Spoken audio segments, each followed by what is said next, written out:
Thank you for joining us today for the DEI Award. I have the honor to present this year's DEI Award. For those of you who aren't aware, the DEI Award was created in 2020 to be a reflection of ABRF's commitment to equity and inclusion, to honor, celebrate, and recognize individuals, groups, and organizations whose work has contributed to a diverse, inclusive, and an equitable community. Unfortunately, I think this award is needed now more than ever, given our current political climate, and I'm grateful for ABRF to recently restate their commitment to equity and inclusion. So thank you to ABRF to that. Yes, thank you. I am honored to present the 2025 ABRF DEI Award to Dr. George Langford to honor, celebrate, and recognize his contributions to ABRF and the scientific community broadly. I got the privilege and honor of working with George on the first group of us who were on the ABRF DEI Council. George did not have to participate in that. He was not a formal member of ABRF, but he is connected to our community through the work that he does. And that is the other reason that we are honored to recognize George today, and that is for his contributions and his commitment to developing and establishing comprehensive training and mentoring paths for African American scientists. And he's done that through the creation of the program called PairUp that he's going to talk to us about today during his presentation. And so with that, Dr. Langford, thank you for everything that you've done for ABRF and for the scientific community, and I'm honored to present this award to you today. Wow.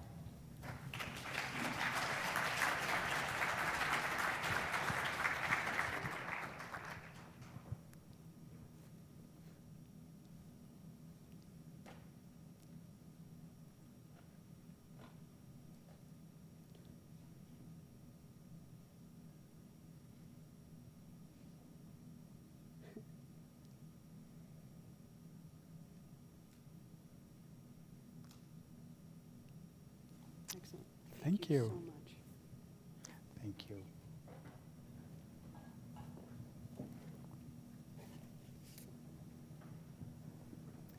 Well, it's indeed a pleasure to be the recipient of the DEI Award by ABRF for the year 2025. And I want to thank Mary for that kind introduction and for the opportunity to work with her and the other members of the DEI Council of ABRF. It's really a pleasure to be here. I feel such an honor to receive the award this year. As Mary said, these are fraught times, and this award becomes very meaningful in this particular time. So I feel honored. I feel that it serves to value and show respect for the kind of work that we do in the area of DEI, and I definitely feel the sense of inclusion, which is so important. So again, I thank you, Mary, and for all of you for this honor. So I wanted to share with you a little bit today about the program that was started.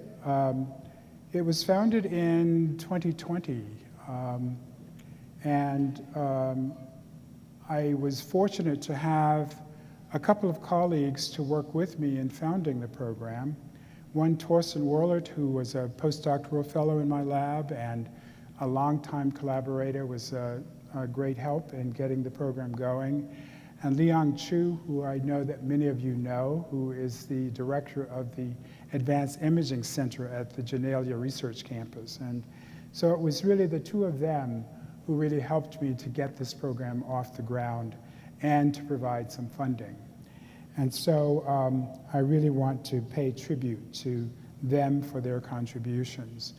And through the help of them and others, I was able to secure funding for the program from the Gordon and Betty Moore Foundation, who provided the first grant for the program, and then I was able to secure additional funding from the Borough's Welcome Fund, and then later on a grant from the Chan Zuckerberg Initiative. So we were able to raise over $2 million to get the program going, and it's really been a pleasure to work with scientists, Black imaging scientists, through the funding from these private foundations.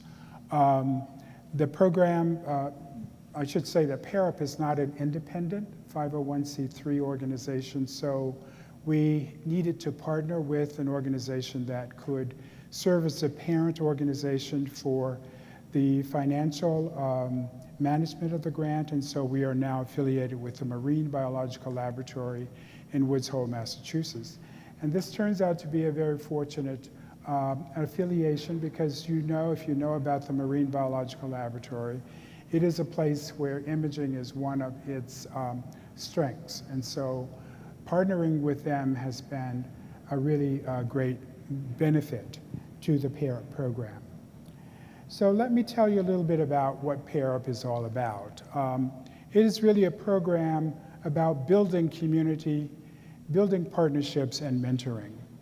So that's really what we do. We bring individuals together to build a community that serves as a network for supporting each other, for providing technical advice and for mentoring, and partnering with our fellow colleagues, imaging colleagues, who host advanced imaging workshops for us on their campuses.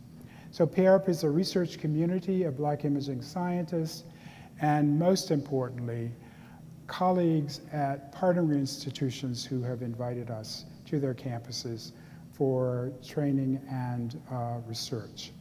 So the goal of PairUp is to advance the research careers of Black imaging scientists by providing them with the equipment that they need and the training that they need to accomplish their research goals.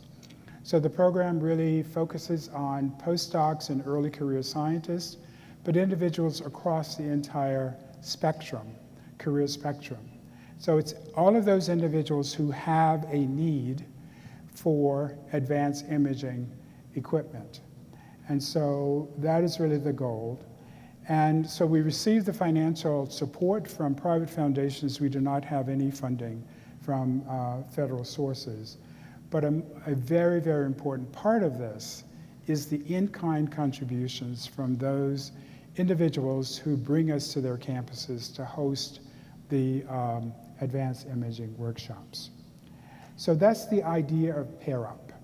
And there are lots of programs around the country that do one or two things to provide support to individuals from communities that have been historically underrepresented in the sciences. But PairUp has really taken a holistic approach.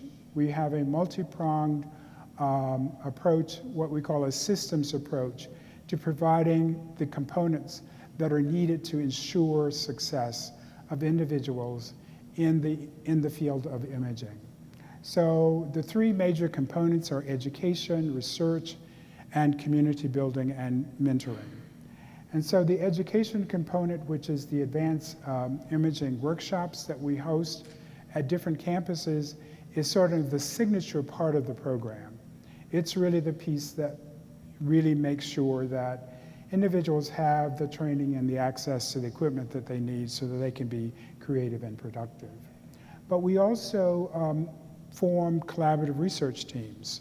So we try and bring scientists together to form teams that include engineers who are developing new modalities, as well as practitioners who are using these technologies to advance their own research careers. So we have 4 or 5 of these research collaborative teams that are engaged in very novel research projects. And then the last piece is the community building and mentoring component. So we meet at regular intervals, virtually for the most part, to enhance cultural identity and to address the experience of being culturally isolated at historically white institutions. So I've been in the academy for a very long time, 50 years as a matter of fact, and I've worked at a variety of research universities around the country. I held faculty positions at UNC Chapel Hill in the medical school. I was on the faculty at Dartmouth College in Hanover, New Hampshire, the University of Massachusetts in Amherst, and now at Syracuse University. And at all of these places, I've always been the only Black scientist in my department, and in most cases in the division. And so one has to deal with the fact that you are culturally isolated. And unfortunately, because of the slow pace at which universities are hiring faculty of color, most Black scientists still find that they are the only one in their departments. And so a big part of what PairUp does is to build community, to help individuals who feel culturally isolated, to have a community of individuals that form a network for support and for assistance. So let me describe the education component in a little bit more detail. This is the signature component of the program. We host advanced imaging workshops at R1 universities and research institutes across the country. This is really an incredible program that is possible because colleagues from around the country have voluntarily invited us to their campuses so they could host us in their core facilities. And these are the incredible individuals who have done this thus far. We have held 10 of these advanced imaging workshops to date. And Liang Chu was the first this was in 2020 during the pandemic, so it was a virtual workshop on image processing and analysis, but it was a great start to this program. And then as soon as we were able to meet in person, Brian Millis and Jenny Schaefer at Vanderbilt invited us there to introduce us to the equipment in their core facilities. And I want to mention that what is special about this program is that we not only are introduced to commercially available equipment, but also equipment that's pre-commercial. So we have an idea of technologies that are under development. And then Ellison North at Rockefeller University invited us there. Each of these workshops have a particular theme based on the equipment that they have in their cores. And Michelle Itano at UNC, who's a great friend, invited us there, and with Wendy Salmon. Northwestern University, Dina Avenattis, invited us to her place, and more at Michigan State. And the Zeiss Microscopy Company actually invited us to Dublin, California at its headquarters there. And Abhishek Kumar held a workshop at the Marine Biological Laboratory.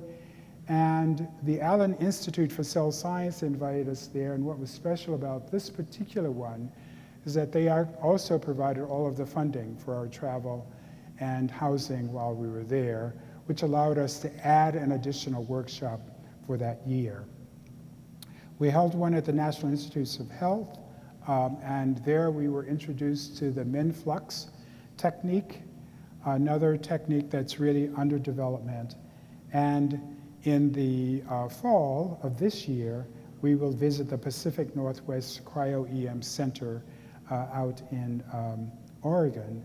And Craig and Claudia have been very kind to invite us there, and Jermaine Davis is participating in that project as well. So these are the fantastic places that we have visited. These are week-long imaging workshops. We arrived, we spend days where the participants have the ability to work hands-on with the equipment. So this is the group from the MBL workshop last May. We have 20 to 25 participants in each of the workshops. It's a hands-on workshop that lasts for several days, And some of the participants are able to bring the samples so that they can actually collect some data. But the idea is to build a partnership with the host institution so that individuals can return to those sites with their own samples to collect additional data. So once they're there, the group is divided into smaller groups, so 2 or 3 individuals that are then introduced to 4 or more instruments over the course of their visit there, and they actually, again, get hands-on time with those instruments. So it's been an incredibly wonderful training experience for the participants.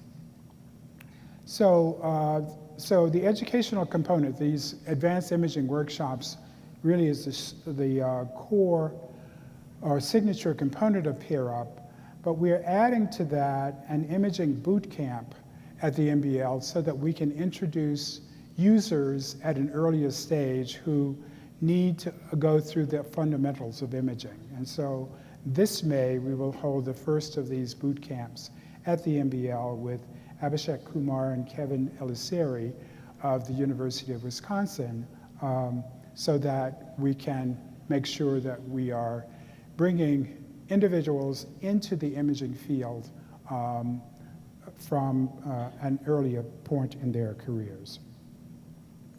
So, so that's the education component. So the other component is the research component. We call these PICs, or peer imaging clusters. 4 or 5 imaging scientists are working together. As I said, we try to pair an engineer with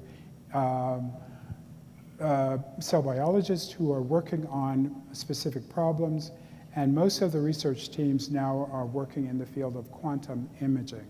So we are excited that there might be some new imaging modalities that will come out of these partnerships. And we have funding for these. We provide funds for research as well as a 3-year postdoctoral salary for them to undergo these projects. And the last component then is the community building piece. Community building involves what we call strength building exercises, again, to enhance cultural identity and to provide mentoring. These are very important activities that we engage in.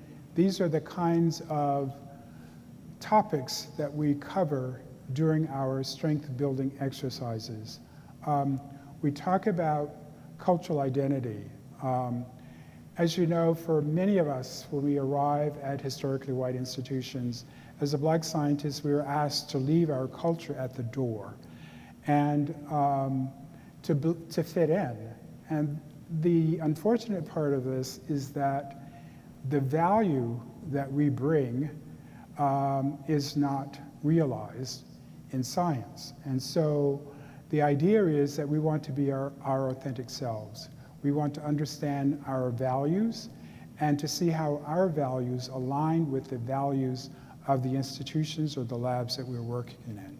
And when we do that, we can feel that we can be our authentic selves in those environments. So when you are isolated, it's very hard for you to maintain a sense of your own cultural identity. So having a group of individuals that you can work together with to reinforce your values and to understand how your values are aligned or not with the institution where you're working makes a big difference in one's ability to be creative and productive. We talk about psychological safety, and that's the ability to point out a mistake or admit a mistake without fear of penalty or punishment. And it's a very important thing to be able to feel psychologically safe in the environment in which you're working. We talked about force code switching. This is the thing that we have to do quite frequently to fit in. You have to give up your culture and adopt the culture of your host institution. It's called smothering one's culture. And again, this really impedes your ability to be creative and productive. We talk about concepts of belonging and about building strong social capital, about building networks, which are so important in developing one's own career. So these are the kinds of things that we spend a lot of time doing, and it is why we want to bring individuals together, as I said, who are culturally isolated at our individual locations.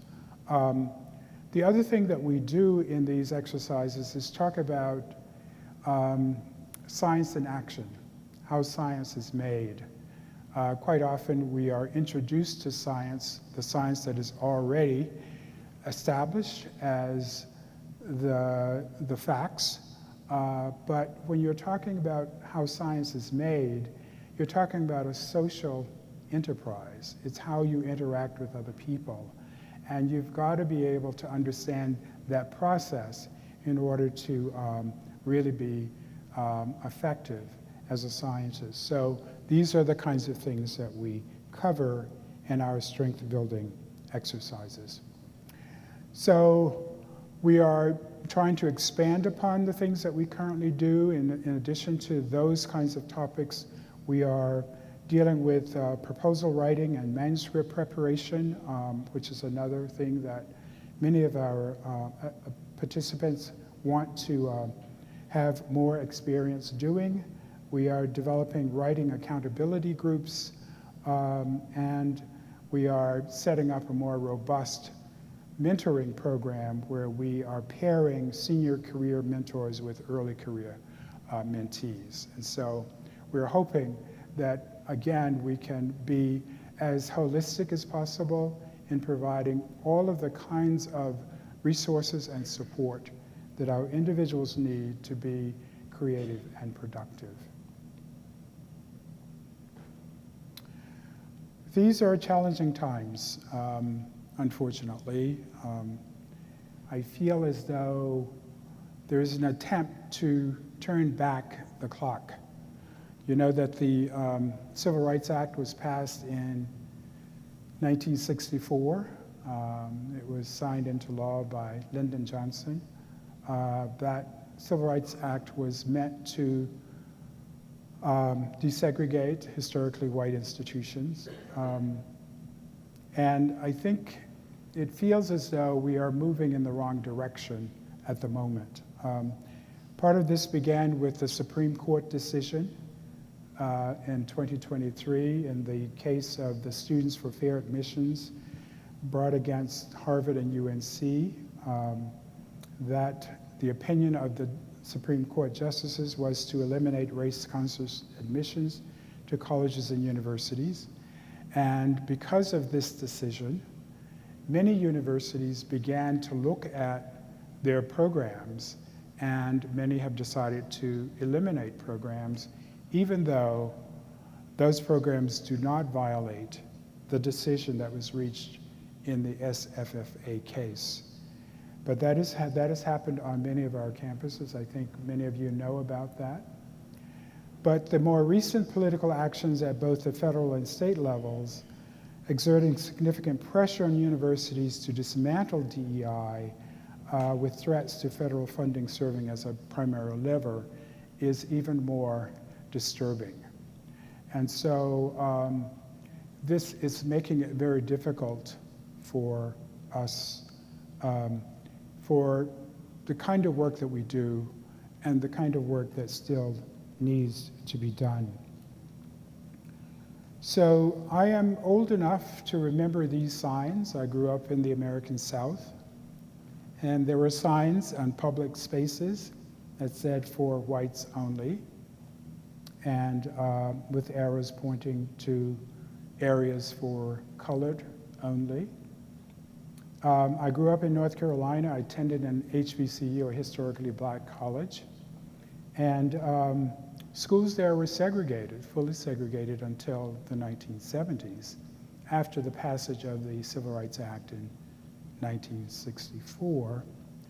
So we don't want to go back to those times, but we probably won't see those signs, but we will see other things, like the dismantling of the Department of Education. The role of the Department of Education was to ensure that all students have access to quality education. And if it doesn't exist, there's no one to enforce those civil rights laws. So we will see those kinds of changes. We will see the return to standardized exams, the SAT and the GRE and the other standardized exams.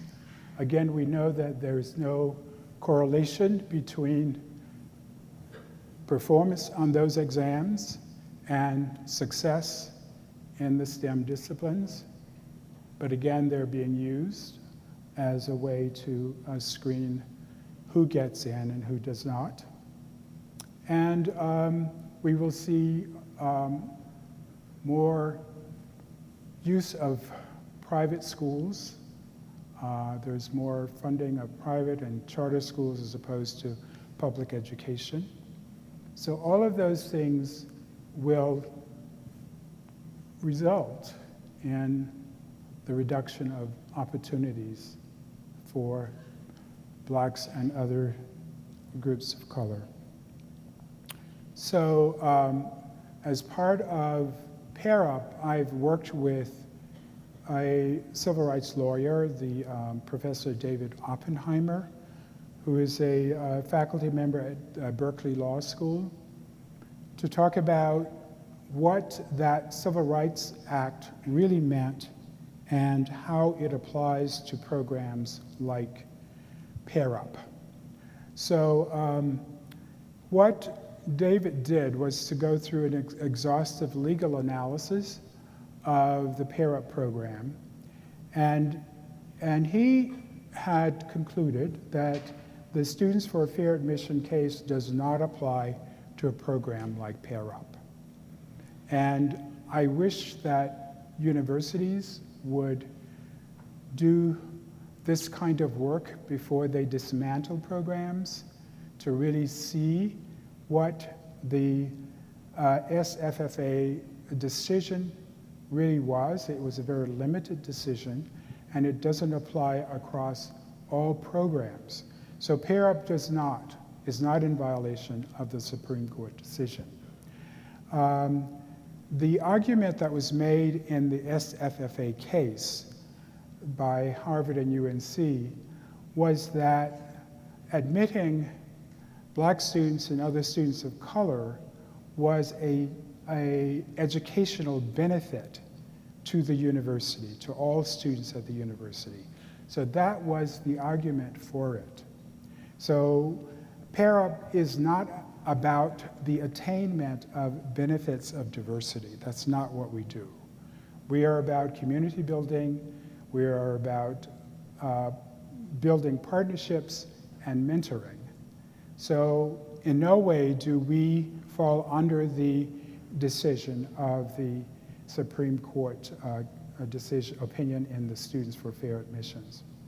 The other piece that the Supreme Court raised in that case was the idea of the zero-sum game, the idea that if a black student is admitted to Harvard or UNC, then that means that a white male was not admitted. So in that case, there was a limited number of slots, and therefore race could not be used as a factor in the admissions. And again, PairUp is not engaged in a situation where we are looking at a limited number of positions. There are plenty of training opportunities for scientists to meet their needs, wherever you are from, so that there is no competition. We are not reducing the availability of positions for others to pursue their science. So PairUp is not a replacement for other programs. It is, in fact, a supplement. And so the PairUp program does not reduce opportunities for advanced training and peer mentoring, but provides additional opportunities. So this was the analysis that was provided by Dr. Oppenheimer. And again, I really encourage all of us to ask our institutions to do this kind of rigorous legal analysis before removing programs that are designed to support students of color. What universities most often do is talk to their general counsel, most of whom are not trained in civil rights law, and so they most often give the most conservative opinion about a particular issue. So again, it's really important to make sure that universities are talking to lawyers who have expertise in civil rights law. So we do not want to move backwards. The American scientific enterprise is the best in the world, in part because of the richness that individuals from different cultures bring to science. So that's what we want to do. We want to really optimize these different lived experiences and cultural values to enhance the innovation and productivity of science. So I want to finish by leaving you with this take-home message. It's really about synergy, the synergy among the diverse cultures represented within the US will ensure that the nation's innovations are not just efficient, but also ethical, inclusive, and beneficial to society as a whole. So the cultural richness of the United States is not just a point of pride, but a significant asset that propels the nation's scientific and technological advancement. And Black Americans in particular offer unique perspectives that not only complement, but also humanize the nation's drive for progress. So that's why we want to make sure that we can be authentic and bring our values into the workplace. So I will end by saying thank you to the ABRF DEI Council, and specifically to the co-chairs, Mary Wen and Tanya Mesa, who were really incredible colleagues, and I'm so pleased that I had a chance to work with them as part of the DEI Council. So with that, I thank you very much.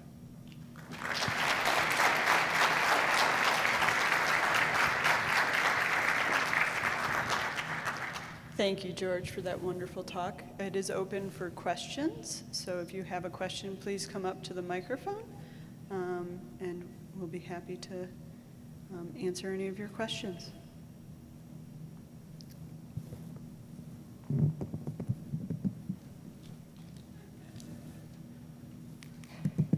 Congratulations, Professor Langford. I'm really very pleased that you, that you accept our award. I think the work that you're doing is fantastic. I was wondering if you could comment on how your program has helped the Black women in STEM and in your particular field. Do you see the impact that it had on gender equity within the, because this is like a problem, for the women of color as well. So if you have numbers to share with us, that would be great, or if you can see a trend. Thank you. Thanks. Yeah. Thank you. Thank you. Yes, we do see a trend. We actually have more women in our program than we have men. We definitely see that this program brings together not only Black imaging scientists of both sexes, but we also see women as organizing themselves so that they provide additional support for each other. So we haven't actually done that as a focus of the program, but it has happened organically. So it's really pleasing to see that. And we are always trying to make sure that we have balance, but as I must say, we do have more women scientists who are participating than we have men at the moment. Hi. Hi, thank you. Thank you for the dedication to this mission of equal opportunities to everybody. Clearly, there is a lot of work to do because you just need to look at the room. But I want to get your opinion on one activity is to bring people to the room, and everybody, it should be equal representation, more or less, of everybody. But what about equal representation in leadership positions? Do you need that? You need a different strategy to get as well equal opportunities to more leadership positions than positions that are more like in the scientist or staff, because I think that at the end, leadership is who can really make decisions to impact down, and how we bring people there as well. And I don't know if it's a different strategy than just bringing people to the pipeline and making sure they stay long enough there to get there. Thank you. Great question. I think the way we're sort of thinking about this is what we have is a lot of scientists who come into the field, and as you alluded to, many of them don't stay because of the environment in which they're working.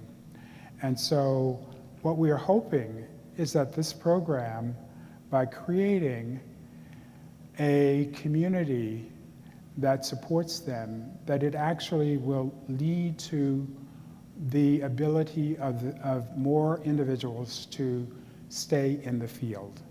And therefore, we would have individuals who are at senior levels that could take leadership positions. So I do see that as an outcome of the program, although it's not an explicit goal of what we've set out to do. What we really wanted to make sure of is that individuals are creative and productive so that they can gain promotion and tenure and move up the academic ladder, and we surely, hopefully, they will take leadership positions as a result of that. But thanks for that question, and thanks also for saying, as we look in the audience, we really have work to do, right? We don't have very many participating at the moment. Thank you. I might need another foot. Congratulations again. Thanks, Michelle. My curiosity is, I know that many different members of PairUp have integrated into different elements of the program in different orders, either the workshops first, the scientific programs, or the community building. And I'm wondering if you're seeing any trends of what leads to long-term engagement with the program, if there's a better introduction or follow-up or other things that we might be able to broaden to kind of really build strong communities at multiple levels. Wow, thank you. Yeah, we do have, we have individuals who are part of the program. They do a lot with us on the community building, but they have never actually taken one of the workshops, right? And so we feel that that's a very important part. Even though they may feel that they have what they need at their institutions, they still have the community component. So we are okay with the fact that, you know, people are coming in different parts. There are those who are working with the collaborative research teams, for example, who are already, you know, very advanced and they don't need the workshops, but they do participate in the community building piece. So in terms of what else we could do, I think the things that we're really looking at now is how do we provide the help with proposal writing, with manuscript preparation, with building networks, you know, and then the other piece is coming back to collect data, especially preliminary data for applications for NIH and NSF grants. So those are the areas that we really are working to expand. Thank you. Thank you for sharing that great program here. I'm really impressed. I'm from Germany, so that's kind of an outside perspective on what you're doing, but I think it's important to have those programs everywhere in the world. And my question is, do you have any strategies in mind to make these kind of programs more resilient in the current political climate? Wow. I wish I did. The unfortunate part of what's happening now is that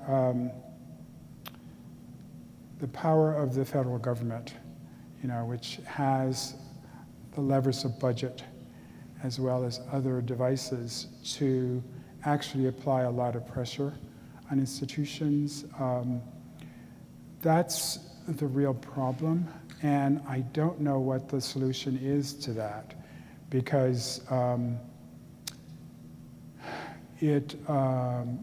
we've seen universities have had to capitulate in many cases because of the kinds of pressure that is being brought, both at the state and the federal level. So I don't know how we can make it more resilient except to file lawsuits. I am working with a lawyer with the ACLU, for example, who is really trying to bring a case against the NIH for freezing or stopping funding. And so hopefully we can use the levers of the judiciary to provide some protection for these kinds of programs. But the problem is that takes a very long time for it to go through the courts. It's at least 12 to 16 months before it would ever get to the Supreme Court. And so we've got an interim period where things might be very difficult to maintain, unfortunately. Yeah, thank you. So I wish you all the best, and I will keep that program in mind. Definitely. Thank you. Thank you.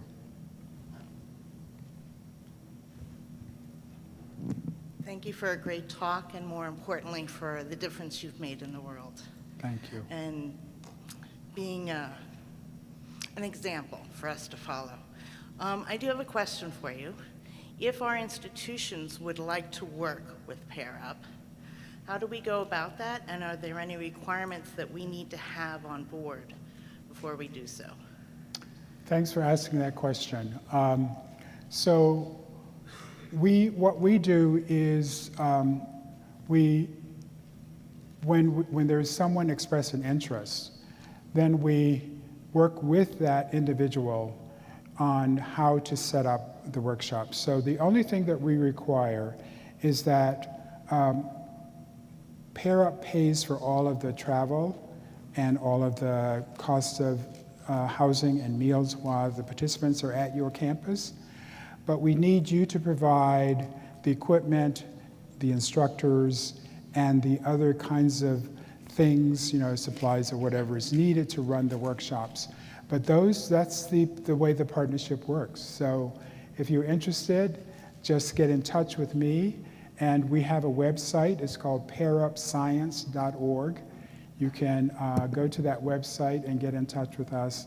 And we'd love to host a workshop at your institution. Thank you for keeping the bar so low for us. Yes, absolutely. All right, please join me in another round of applause for Dr. Langford.